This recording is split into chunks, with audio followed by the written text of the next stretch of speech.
Student, Madhav group of ITI online classes में आपका एक बार पुनः स्वागत है। हम लोग इलेक्ट्रीशियन ट्रेड थ्योरी पढ़ते हैं। इलेक्ट्रीशियन ट्रेड थ्योरी में इलेक्ट्रिकल मेजरिंग इंस्ट्रूमेंट पढ़ रहे हैं। इलेक्ट्रिकल मेजरिंग इंस्ट्रूमेंट मतलब वैद्युतिक मापक यंत्र पढ़ रहे हैं। तो इसके 2 लेक्चर हम पहले कर चुके हैं।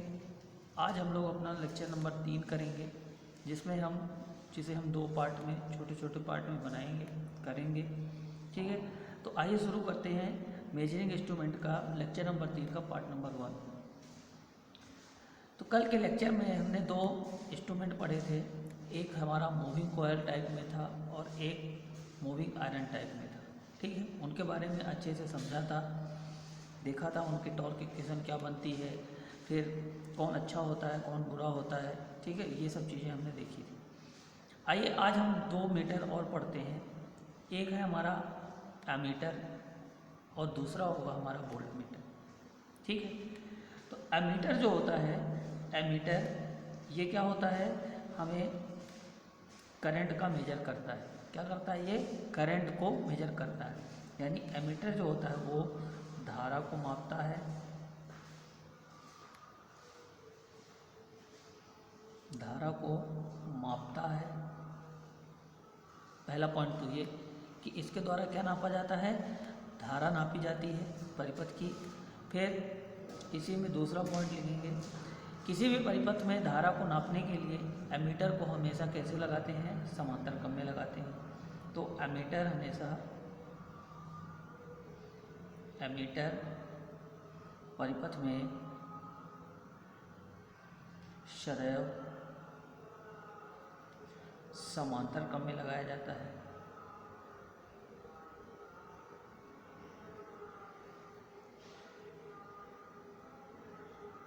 क्रम में लगाया जाता है।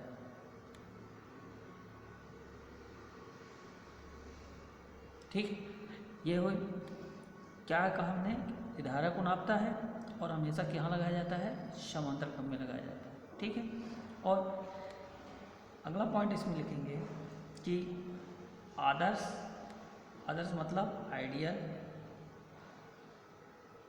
एमीटर का आंतरिक प्रतिरोध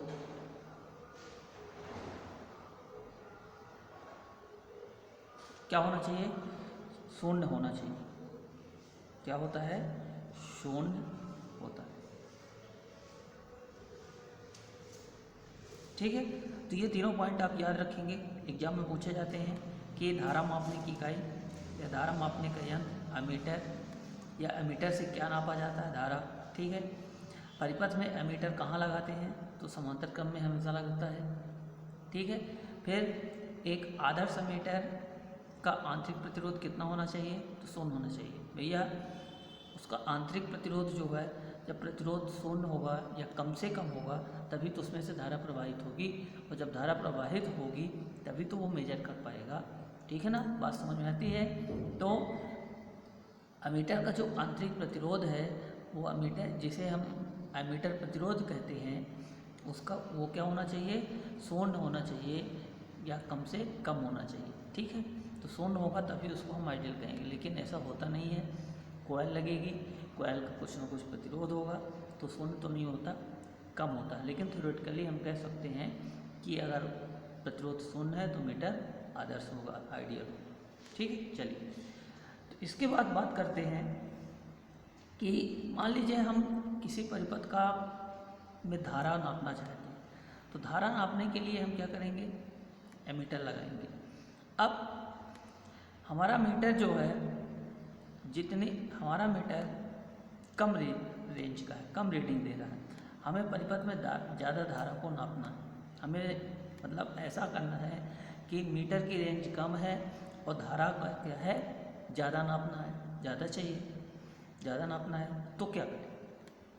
तो उसके लिए होता है कि हम एक प्रोसेस होती है, उस प्रोसेस को करके देखते हैं, और इसके लिए हम कहते हैं कि एमीटर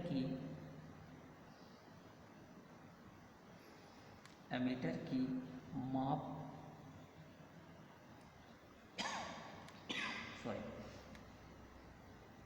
सीमा को बढ़ाना। ठीक है, तो देखिए हम किसी भी एमीटर की माप सीमा को कैसे बढ़ा पाएंगे। ठीक, तो इसके लिए एक छोटा सा सर्किट ड्रा कर लेते हैं। हम मान लिए कि हमारे पास कोई एक परिपथ है, इस परिपथ में हमने एक एमीटर लगा के रखा है। ठीक, इस परिपथ में हम क्या कर रहे हैं, एक एमीटर लगा के रखे हैं।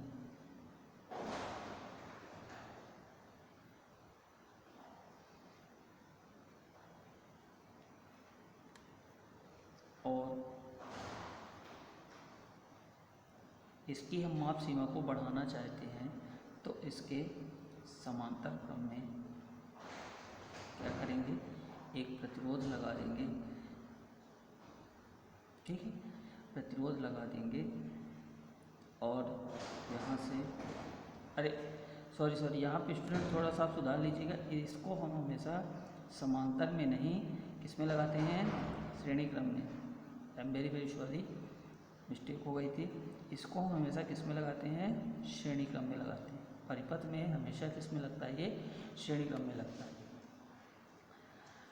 ठीक है, तो यहाँ से हमने, ये हमारा क्या है, एमीटर है।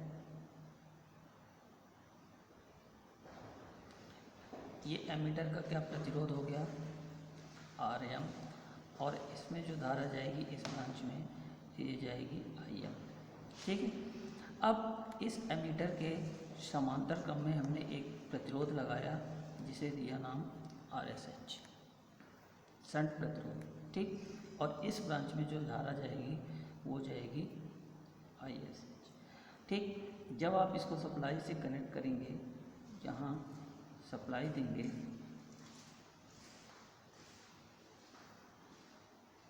तो यहाँ से धारा I प्रवाहित हो।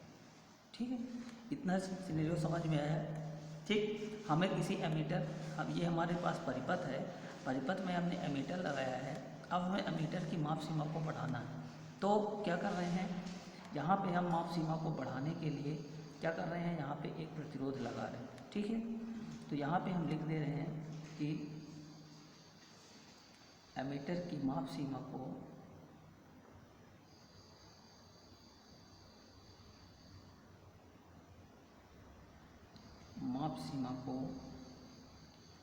बढ़ाने के लिए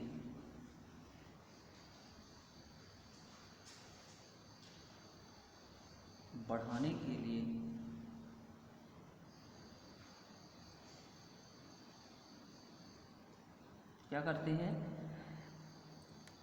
एमीटर के समांतर क्रम में एक कम मान, यानी लो वैल्यू का प्रतिरोध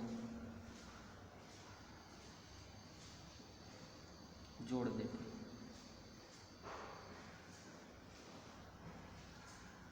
ठीक है, जिसे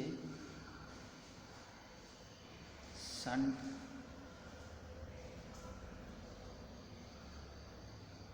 प्रतिरोध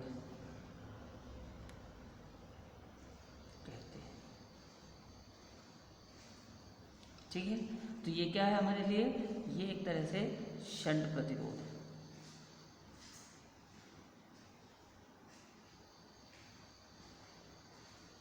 ठीक, तो इतना समझ में आया। अब देखिए आगे, यहाँ पे आप देख रहे हैं कि ये एमीटर के किस में है, समांतर क्रम में, एमीटर के समांतर क्रम में है। तो यहाँ पे जो वोल्टेज होगा, इसके अक्रॉस वोल्टेज ड्रॉप और इसके अक्रॉस वोल्टेज ड्रॉप क्या होंगे, बराबर होंगे, क्योंकि समांतर में वोल्टेज ड्रॉप बराबर होता है। तो इस ब्रांच में जो वोल्टेज ड्रॉप होगा बराबर इस ब्रांच में वोल्टेज ड्रॉप।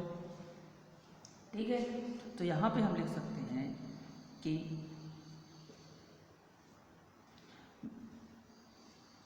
मीटर का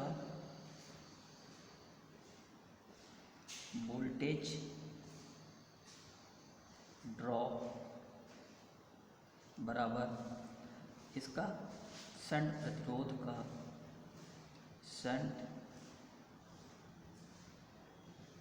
प्रतिरोध का वोल्टेज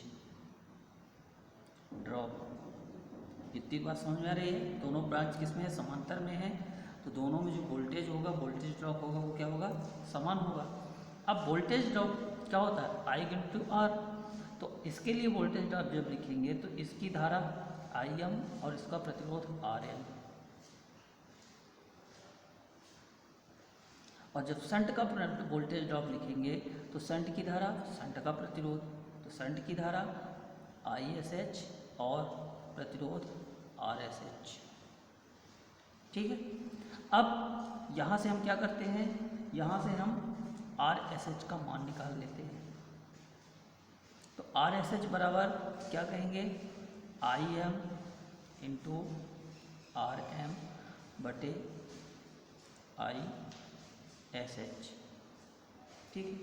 अब यहाँ पे आप देखिए, यहाँ पे आपको एक नोड मिल रहा है, तो इस नोड पे जब आप KCL लगाएंगे तो यहाँ से आपको क्या मिलेगा? KCL मतलब आने वाली धारा बराबर जाने वाली धारा। तो यहाँ पे अगर आप KCL लगाएंगे तो यहाँ से आपको मिलेगा I, यहाँ पे आप क्या लगाइए? KCL लगाइए। तो आने वाली धारा कितनी है? I, और यहाँ से नोड से बाहर जाने वाली धारा कितनी है? IM plus ISH। इस समीकरण से आप ISH का मान निकाल लीजिए। तो ISH बराबर क्या हो जाएगा? I minus IM। ठीक है। अब इस ISH के मान को, इस ISH के मान को कहाँ पुट कर दीजिए? यहाँ पुट कर दीजिए। जब यहाँ पुट करेंगे तो क्या मिलेगा हमको? RSH बराबर IM इंटू RM बटे I माइनस I। ठीक है।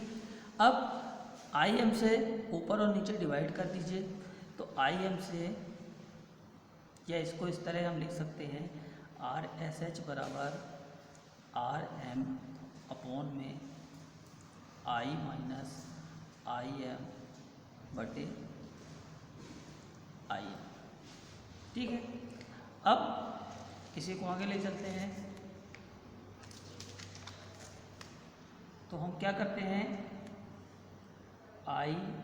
RSH बराबर RM अपॉन I बटे ISH, I बटे IM माइनस 1। क्यों? क्योंकि इसको हमने अलग कर दिया। I बटे IM माइनस IM बटे IM कैंसिल ऑन हो गया। ठीक है। अब ये जो हमारे लिए I बटे IM है, I बटे IM बराबर हम लिख देते हैं M। और ये M क्या होता है? ये M होता है, ये M क्या होता है? M होता है शंट मल्टीप्लायर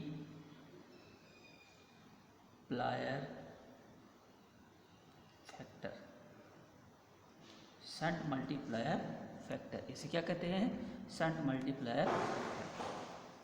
तो यहाँ से आपको मिल जाएगा RSH बराबर RM बटे M माइनस 1।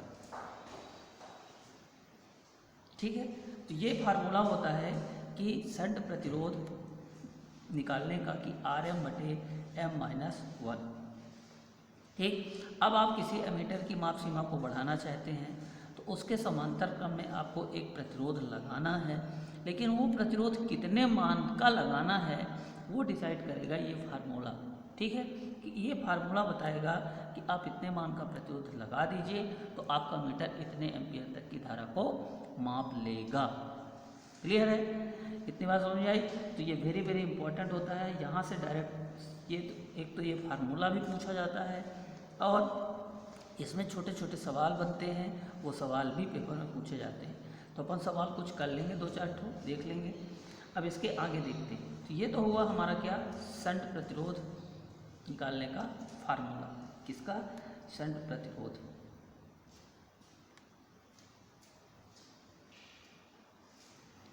ठीक है। अब यहाँ से कंक्लूजन क्या निकलता है कि शंट प्रतिरोध की वैल्यू जितनी कम होगी, शंट प्रतिरोध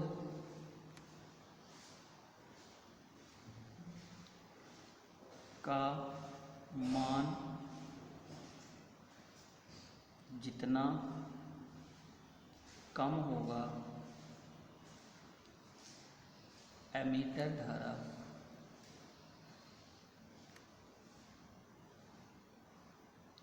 उतना ही अधिक होगी। ठीक है। तो कहने का मतलब यह है कि आप शंट प्रतिरोध की वैल्यू को जितना कम रखेंगे, एमीटर उतने ही ज़्यादा मान को दर्शाएगा, या ज़्यादा उसमें एमीटर में उतने ही ज़्यादा धारा प्रवाहित होगी। ठीक है।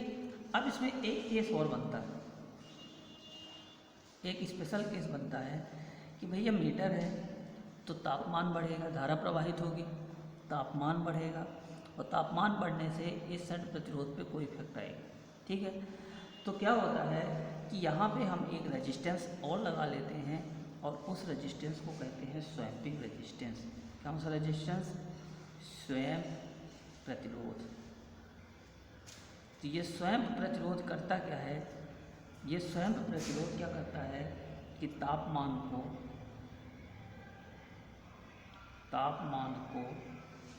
क्या कर देता है? ख़त्म कर देता है। तापमान को समाप्त, तापमान के प्रभाव को समाप्त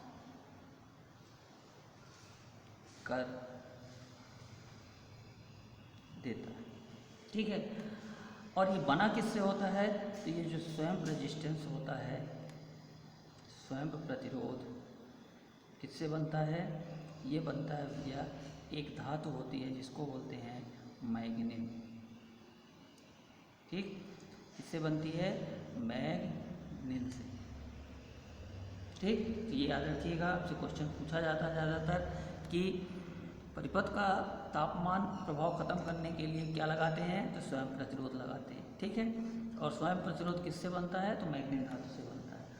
अब जब आप किसी परिपथ में लगा देंगे तो आपने ये आपका मीटर हुआ, ये मीटर प्रतिरोध RM हुआ, और यहाँ पे इसके श्रेणी क्रम में आप क्या लगा दीजिए? स्वयं प्रतिरोध लगा दीजिए, और ये आपका शंट प्रतिरोध है ही। ठीक है। ये तो ये हुआ आपका RM मीटर प्रतिरोध, ये हो गया R स्वयं, ये हो गया शंट प्रतिरोध। यहाँ से धारा जाएगी I, यहाँ जाएगी IM और ISH। ये सब चीज़ हम लोग देख चुके हैं। तो फाइनली अब यहाँ पे जो आपको RSH मिलेगा, वो RSH कितना मिलेगा? यह एक तो मीटर का प्रतिरोध है। ठीक है। साथ में आपने एक स्वयं प्रतिरोध लगाया है, तो R स्वयं प्लस ये कर देंगे, श्रेणी में है तो प्लस कर देंगे, और बटे में M-1। ठीक है। तो अगर आपको स्वयं प्रतिरोध से रिलेटेड कोई केस मिलता है तो आप ये फार्मूले का उपयोग करेंगे। यदि क्वेश्चन में आपसे स्वयं का कोई बात नहीं की जाती है तो आप फिर स्वयं को निगलेक्ट करके चलेंगे, यानी आप तापमान के प्रभाव को हटा के चलेंगे, और फार्मूला आपका ये सही होगा। इस फार्मूले से आप क्वेश्चन करेंगे। तो क्लियर हुई दोनों बातें? क्या कहा कि यदि आपको तापमान इफेक्ट का जिक्र क्वेश्चन में नहीं किया गया है तो आप सिंपल फार्मूले का उपयोग करेंगे, RSH बराबर RM बटे M-1, जहाँ पे M क्या है आपका? Shunt multiplier factor. ठीक है। लेकिन यदि क्वेश्चन में आपको तापमान प्रभाव को इंक्लूड कर ले, तापमान प्रभाव को भी जोड़ ले, तो फिर आप इस फार्मूले का उपयोग करें। ठीक है। तो ये है हमारा क्या? एक एमीटर से जुड़ी कहानी कि एमीटर करता क्या है? धारा को मापता है। इसको आप श्रेणी क्रम में लगाएंगे हमेशा। ठीक है। आदर्श एमीटर का आंतरिक प्रतिरोध क्या होना चाहिए? 0 होना चाहिए। ठीक है। प्रतिरोध जितना कम होगा तभी तो धारा प्रवाहित करेगा अपने से। फिर हमने एमीटर की माप सीमा को बढ़ाना था, तो हमने बढ़ाया। तो हमने क्या देखा कि किसी भी एमीटर की माप सीमा को बढ़ाने के लिए उसके समांतर क्रम में एक कम मान का प्रतिरोध जोड़ देते हैं, और उस कम मान के प्रतिरोध को क्या बोलते हैं, शंट प्रतिरोध कहा जाता है। ठीक है, इसको हमने सॉल्व किया परिपथ से, तो हमें फार्मूला मिला RSH बराबर RM/M-1, जहाँ पे आप ये लिख सकते हैं कि आपका M क्या है, M आपका शंट मल्टीप्लायर फैक्टर है, RSH क्या है, RSH क्या है, RSH है आपका शंट प्रतिरोध, ठीक है, और RM क्या है, मीटर प्रतिरोध। ठीक है, इसी तरह से आप धारा को भी लिख सकते हैं कि आपकी जो IM धारा है, IM धारा क्या है, मीटर धारा, और एक धारा और है I, ये I है आपकी सप्लाई धारा।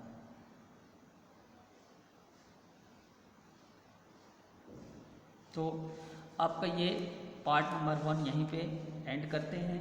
ठीक है, अब अगले पार्ट में हम देखेंगे वोल्ट मीटर। ठीक, तो आइए चलते हैं पार्ट नंबर 2 में, तब तक इसको बंद करते हैं, ख़त्म करते हैं। धन्यवाद।